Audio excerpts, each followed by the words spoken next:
안녕하세요. 보티비 구독자 여러분. 부동산 R114 윤지의 리서치 랩장입니다. 제가 이제 매주 주요한 이슈들을 중심으로 금요일쯤 업로드를 하는 컨텐츠가 있는데 계속 이제 보다 보니까 저희가 대선과 관련된 부분들 이런 부분들과 관련해서는 공약과 관련해서는 따로 업로드를 해드리진 않았어요. 근데 그 이유 중에 하나가 대선 공약들이 구체화되는 데까지 상당히 시간이 필요해서 그렇고요. 그래서 각각의 후보들을 보면 이제 조금 구체화됐구나 라는 내용들로 이제 확인이 됩니다. 그래서 오늘 주제는 이제 대선 주요 후보들의 이제 공약들을 중심으로 설명을 드릴 건데 지금 현재 대선까지 한 10여 일 정도가 남아 있습니다. 그래서 뭐 제외 국민들은 벌써 투표에 들어가기도 했고요. 그래서 앞으로 한 10일 정도의 그 투표권 행사 과정에서 부동산 공약에 좀 민감하신 분들이 있다면 잘 들어두시면 뭐 자산 가치 뭐 활용하시는데 좀 도움이 되는 인사이트를 얻으실 수 있지 않을까. 이렇게 생각을 하고요. 본격적으로 대선 공약에 대해서 좀 설명을 드리면 공약을 이런 정책적인 공약들은 큰 범주로 그룹화해서 좀 분석을 해야 됩니다. 첫 번째로 봐야 되는 건 공급 부분입니다. 그래서 공급에 대한 이 각각의 후보들이 어떻게 인식을 하고 있는지, 그리고 세금과 제도와 관련된 그룹이 또 공약들이 또 필요하고요.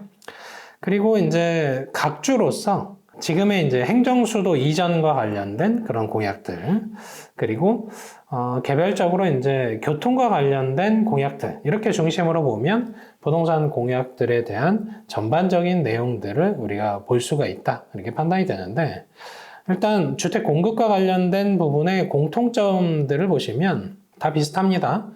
크게 더불어민주당 이재명 후보, 그리고 국민의힘 김문수 후보, 그리고 개혁신당 이준석 후보 모두 공급을 많이 하겠다라고 하고 있죠. 그래서 공급을 그러면 어디에 많이 할 거냐 해서는 전반적으로 내용상에서 숫자를 제시하고 있지는 않습니다. 뭐 예전처럼 3년 전에 대선처럼 뭐 300만 호 하겠다, 뭐 250만 호 하겠다, 그런 숫자들은 없는데 그 이유 중에 하나가 지방엔 지금 미분양이 굉장히 많습니다.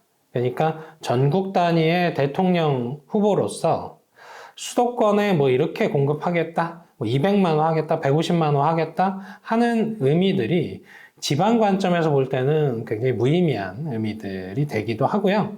그리고 숫자를 제시했을 때 과거의 이제 사례들을 보면 윤석열 정부도 숫자를 못 맞춰서 계속 비판에 직면했던 사례가 있기 때문에 각각의 후보들은 굉장히 조심스러운 입장에 처해 있습니다. 그래서 전반적으로 모든 그 부분을 그룹해서 보더라도 다 완화적인 얘기들을 하고 있습니다. 규제를 하겠다라고 하는 공약을 지금 보기가 어렵습니다.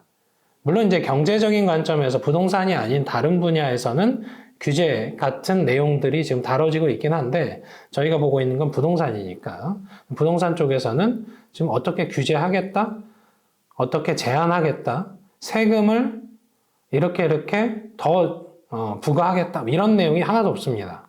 한마디로 표를 의식한 공약들이 나오고 있다, 이렇게 볼 수 있고요.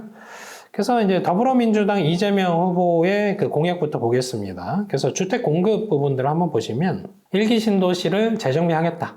여기서 많이 보던 공약이죠. 그러니까 윤석열 정부에서 하던 거 그대로 끌고 가겠다로 인식하시면 됩니다. 그리고 이제 수도권 노후 계획 도시를 좀 스마트 도시화 하겠다. 사실 이제 좋은 얘기죠. 그렇게 해야 되는 관점에서 우리가 사실은 각주가 중요하긴 합니다만 그 관점 자체는 유효합니다.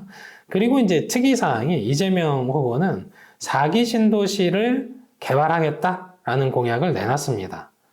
그래서 이 4기 신도시가 그러면 어디가 될까라고 보면 정부가 이 4기 신도시를 할 때 마땅한 대안이라고 할 수 있는 것들은 결국은 서울시가 추진했던 이런 그린벨트 해제나 혹은 신규 택지를 발굴하거나, 제가 예를 들어서 이렇게 설명드릴 수 있을 것 같습니다. 3기 신도시에 광명 시흥지구가 있었잖아요. 굉장히 대규모입니다. 한 7만 가구 정도를 품고 있어요. 근데 지금 어떻게 되고 있는지 지금 확인이 안 됩니다. 지금 실종 상태예요. 그래서 이런 이제 3기에서 잘 안 되던 것들이 4기라는 이름으로 바뀔 수 있고요. 그리고 정부가 가지고 있는 유유부지 개발 계획도 예전에 잘 안 됐습니다. 그런 것도 사기가 될 수 있고, 그리고 과거에 이재명 후보께서 김포공항 이전 얘기를 했던 적이 있습니다. 그런 걸 감안하면 김포공항 이런 그런 정부와 연계되어 있는 부지들이 이전되면 거기에 뭐 새로운 도시가 건설될 수도 있겠죠. 그런 관점에서 4기 신도시를 좀 보실 필요가 있고, 그리고 이제 노후 도심을 중심으로 용적률을 상향하겠다. 그리고 공공주도의 개발 계획들, 주택 공급을 확대하겠다라는 것들이 하나 있고, 그리고 이제 세제 쪽에서는 지금 이재명 후보께서는 과거처럼 세제로 부동산 시장을 조절하지 않겠다라고 얘기를 했어요. 근데 중요한 지점은 그럼 조절은 안 할 건데 그럼 어떻게 할 건지는 없습니다. 그게 이제 구체적이지 않은 문제가 있어서 우리가 이제 세금을 다룰 때는 그래서 이제 보유세를 강화할 건지, 거래세를 낮출 건지, 증여 상속세는 어떻게 할 건지 이 내용들이 있어야 되거든요. 근데 세금을 이렇게 해서 뭔가 가지고 계신 분들에게 더 걷겠다라면 표가 우수수 떨어지겠죠. 그러니까 더 이상 어떻게 하겠다에 대한 것들은 발견된 게 좀 없습니다. 그리고 이제 행정수도 이전, 세종시로 이전한다는 건 뭐 이재명 후보도 공통적으로 내놓고 있고요. 그리고 이제 광역교통망에서는 ABC 노선은 그대로 추진하겠다라고 얘기했습니다. 반면에 DEF 이 노선에 대해서는 좀 재검토를 해보겠다라는 게 이재명 후보의 공약이다. 이렇게 보시면 전반적으로 제가 이제 여러 가지 그 공약에서 핵심이 되는 것들을 설명드렸습니다만 표가 떨어질 만한 공약이 보이진 않습니다. 그렇죠? 그래서 표가 그만큼 의식이 됐다라는 관점에서 보시고 이재명 후보가 만약에 이제 대통령이 됐다라면 공급에 의한 부분들이 대규모 개발 계획들이 곳곳에서 추진될 거다 정도는 일단 인식을 하셔야 될 것 같아요. 거기와 관련된 후보지로서 과거에 우리가 서울시에서의 메가시티 이런 부분들 얘기했을 때도 결과적으로는 서울에 유유부지가 없으니까 유유부지를 서울 경계점에서 이제 확보하려는 의지들을 좀 보이지 않을까 이렇게 추정해 볼 수 있고요. 그리고 이제 김문수 후보와 관련된 공약 사항들을 보시면 주택 공급 부분에서 화이트 존을 만들겠다라는 공약이 있습니다. 그렇게 해서 일부 그 화이트 존에서는 특정 지역의 화이트 존에서는 민간이 주택 공급 역량을 최대한 발휘할 수 있게 하겠다라는 거죠. 어떻게 보면 뭐 경제 자유구역처럼 규제가 거의 없는 그런 존을 만들겠다라는 게 있습니다. 근데 중요한 여기서 키워드는 민간 쪽에 포커싱이 좀 맞춰져 있다라는 거 하나 있고요. 그리고 재개발 재건축 활성화하겠다. 그리고 재건축 초과이익 환수제 폐지하겠다. 거기에 신혼, 그리고 청년, 그리고 육아를 하는 부부들에게 20만 원 공급하겠다. 그리고 이제 333 청년주택이라고 해서 결혼 3년, 첫 아이 3년, 그리고 둘째 아이 3년 이렇게 해서 9년간 이제 주거비에 대한 뭐 지원, 그리고 10만 원 공급 이런 게 있고요. 그리고 1인 기준의 주택 공급을 늘리겠다라는 게 있습니다. 이게 이제 공급과 관련된 주요한 내용이고, 거기에 이제 세금과 관련해서 국민의힘의 김문수 후보는 대부분 완화적인 스탠스를 윤석열 정부의 그 세제 개편 정책들을 그대로 끌고 왔습니다. 그래서 다주택자와 관련돼서는 특별히 뭐 중과세하거나 이런 이슈들이 지금 보이지는 않고요. 그리고 이제 대출 쪽에서도 여러 가지 지원 정책들 이렇게 있습니다. 그리고 행정수도 이전하겠다. 똑같습니다. 그리고 GTX 이런 교통 계획들은 이게 아무래도 그 김문수 후보가 경기도지사 시절에 GTX를 이런 추진했던 경험들 때문에 GTX를 지방까지 확대하겠다라는 공약이 조금 차별점으로서 존재합니다. 다만 이게 이제 추진하는 거는 정부에서 추진할 수는 있으나 실제 임기 내에 그 GTX의 다른 노선들까지 지방까지 확장되는 노선들이 잘 추진될까에서는 조금 회의적인 부분들이 있다 이렇게 볼 수가 있고, 그래서 마찬가지입니다. 국민의힘의 김문수 후보들의 그 내용들은 이재명 후보와의 차별점은 민간 중심이냐 공공 중심이냐의 그런 차별점들이 있을 뿐이지 마찬가지로 표가 떨어질 만한 그런 공약들은 보이지 않습니다. 그러니까 한마디로 다 해주겠다라는 게 지금의 부동산 정책들의 특징이라고 볼 수가 있고요. 그리고 이제 개혁신당 이준석 후보의 공약들을 또 한번 점검을 해보면 주택 공급 부분에서 특이점은 소형 주택을 최대한 많이 공급하겠다라는 게 좀 특이점으로 볼 수 있습니다. 근데 대승적인 관점에서 많이 공급한다는 건 공통사항이고요.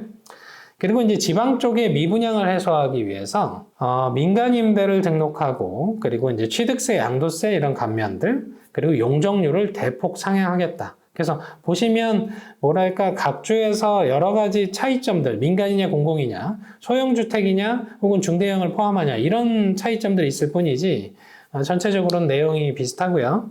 그리고 이준석 후보의 특이사항 부분은 지역주택조합이 좀 문제가 많은 정책이긴 합니다. 그걸 폐지하고 공공주도의 안심주택조합 뭐 이런 것들을 추진하겠다. 이런 게 특이사항이고 그리고 세제 관점에서 이준석 후보의 그 공약은 생애 주기에 따라서 단계적으로 이 세금에 대한 부분들을 취득세, 양도세를 감면해 주겠다. 그리고 고령층이 됐을 때는 장기보유 특별공제들을 통해서 세금적인 지원들을 넓히겠다라는 게 있기 때문에 지금 이제 주요한 후보들의 이제 공약들 전반 사항들을 짚어드렸는데 자 여기서 이제 이런 이제 고민들이 드는 거죠. 이렇게만 보면 사실은 누가 돼도 부동산 시장에 뭐 악재라고 볼 수 있는 부분들은 크게 확인되지는 않습니다. 다만 지금 이제 시장에 그 양극화되어 있는 부분들 있잖아요. 그 부분들은 당장 개선이 쉽지가 않습니다. 이건 세제 개편 혹은 대출 쪽에서의 개선이 필요한데 새 정부가 추진하는 데까지 상당한 시간이 필요해 보이고요. 그리고 새로운 신규 택지를 발굴한다고 해도 그게 또 추진되는 데까지 상당한 시간이 걸리기 때문에 당장 내년, 내후년 한 1, 2년 내에서의 공급량은 새로운 정부가 조절할 수 있는 부분이라고 또 보긴 어렵습니다. 그러다 보니까 당장 1, 2년 내에 여러분들이 좀 신경 쓰셔야 되는 건 당장의 대선에 의해서 새 정부가 어떤 걸 추진한다에 포커싱을 맞추기보다는 새로운 정부가 들어섰을 때에도 1, 2년 내로 바꿀 수 없는 것들에 좀 집중을 하셔야 됩니다. 예를 들어서 당장의 양극화 문제, 당장 1, 2년 내에 해소가 될까요? 그렇게 보기 어렵습니다. 고착화된 부분들이 있고요. 그리고 당장의 내년의 공급량을 새 정부가 갑자기 늘릴 수 있을까요? 늘리기 어렵겠죠? 그러면 전월세 시장 쪽에서의 주거비 상승 이슈는 여전히 유효한 관점이다. 쪽에서 보시면 될 것 같고 다만 이제 새 정부가 어떤 정부가 되냐에 따라서 3년차, 4년차가 됐을 때 바뀌는 부분들 예를 들어서 세종시 같은 경우는 굉장히 구체화되어 있겠죠. 그런 관점에서 시장을 보시면 좋을 것 같습니다. 사실 이런 정책과 관련된 얘기는 어떻게 보면 한 이런 10분 정도에는 굉장히 한정적이고요.